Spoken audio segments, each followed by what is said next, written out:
Hello, my name is Amanda Diva. I'm an artist. I'm a Renaissance woman. I'm a singer, I'm a painter, I'm a DJ, I'm a everything. Born to the beat, I live in stereo. Left brain, right brain, heart's the metronome. I speak with it, from it teach about this thing I love called hip-hop music. MTV was a really good experience for a lot of reasons. One, I learned that, these rappers and singers that we look up to are not always as good people as they are as good artists. So it's important to keep, a clear head that these are just regular people that have extraordinary talents, We put too much weight on them and thinking that they're so important, and we have to know that they're just people, I also, though, I learned to really just trust myself, because when I was at MTV, a lot of people were telling me that I needed to act a certain way and be a certain way because I'm on TV now, and it really took me in a direction different than I wanted to. And so I learned that, I just need to be myself. For me, I've always loved music, and I used to try to rap, but I couldn't rhyme on beat. So it was so I was like, okay, this is not for you. But that's when I started doing poetry. And so I let the music go.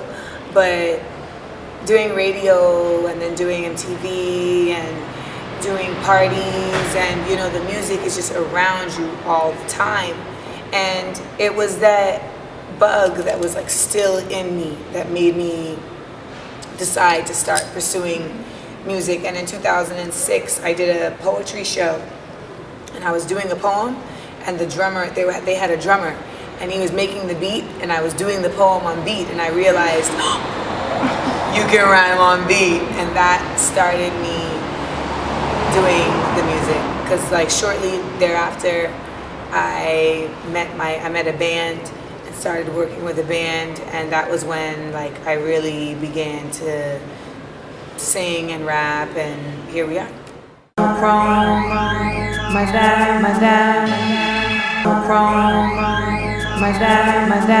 to hip hop some authenticity.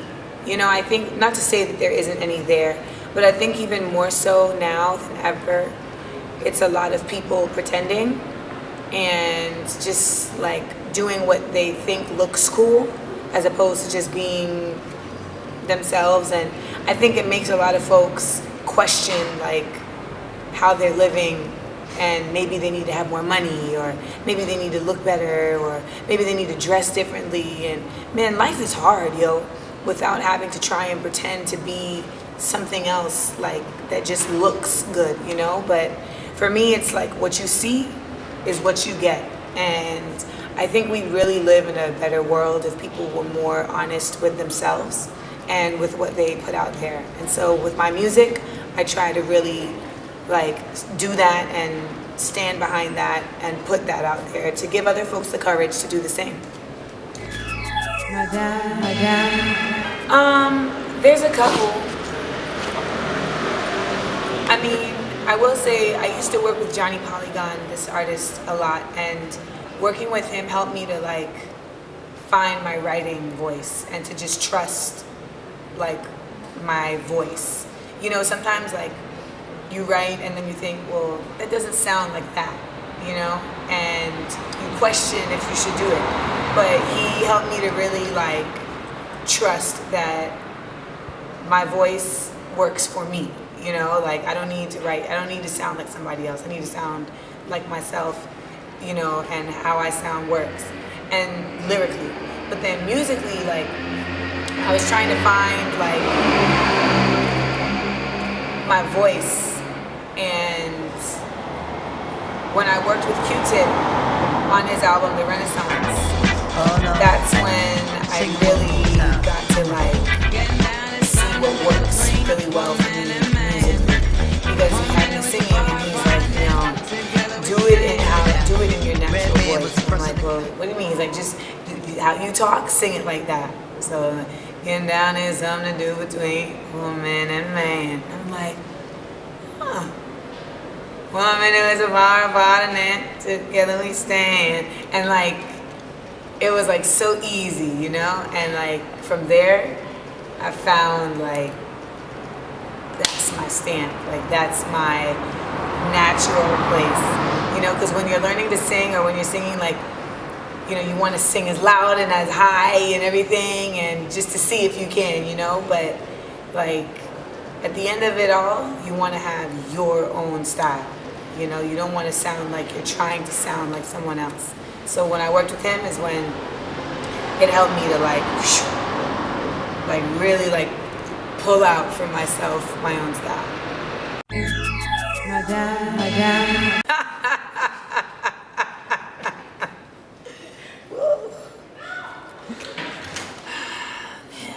That was an experience.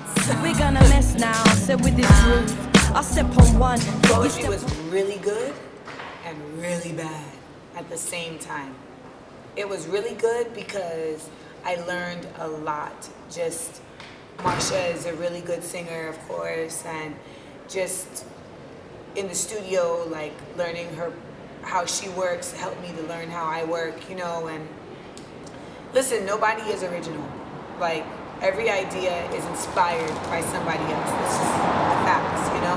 But it's, the originality comes in how you take from what they're doing and make it your own, you know? So, in working with Marsha, like, I got a lot of input. Like, I got a lot of stuff to work with to define myself. Also, you know, we toured around the nation, you know, and I got to be on a tour bus, and I was with the band, and I mean, that's just an amazing experience, you know, and I was really, really like blessed to get to perform in front of all these people, you know. But what made it very difficult was that no one told those people that Natalie left the group. So when they came to the show and they see me, they're like, who is this chick? You know, and it was very hard because Marsha wasn't supportive. Like, she, I felt, could have been more, you know, she could have been more supportive of me and said, you know, this is Amanda Diva and she's good, so you need to listen, and, you know, but she just like put me out there. And for me, and as a new artist, it was very, very scary. It was very lonely, like frustrating, and you know, she's a seasoned performer and they're there and they know all the words to her songs, you know, so it just made you feel real like, what am I supposed to do? But I'm a soldier and I'm a warrior. So I fought my way through it, and, you know, that's the other thing that you learn, is that you have strength in you that you didn't know you had, because it's always fun, it's always tough when something you love so much, like performing, when you're put in a position that makes you hate it.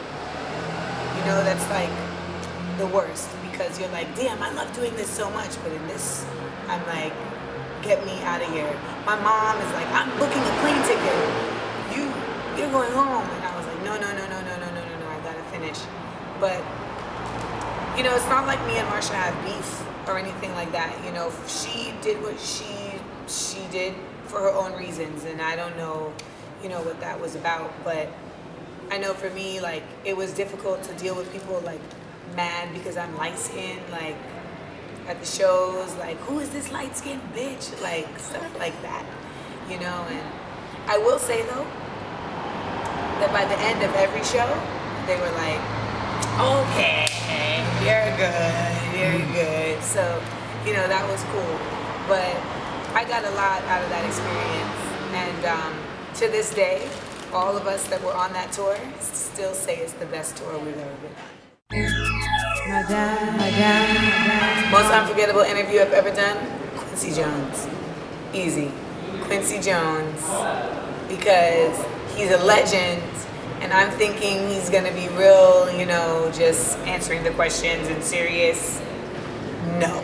Like, I said to him, oh, you know, the bass line is my favorite part of any song. And he's like, yeah, it is the best part of every song. Like, Quncy Jones is doing the bass line for Michael Jackson Thriller right now.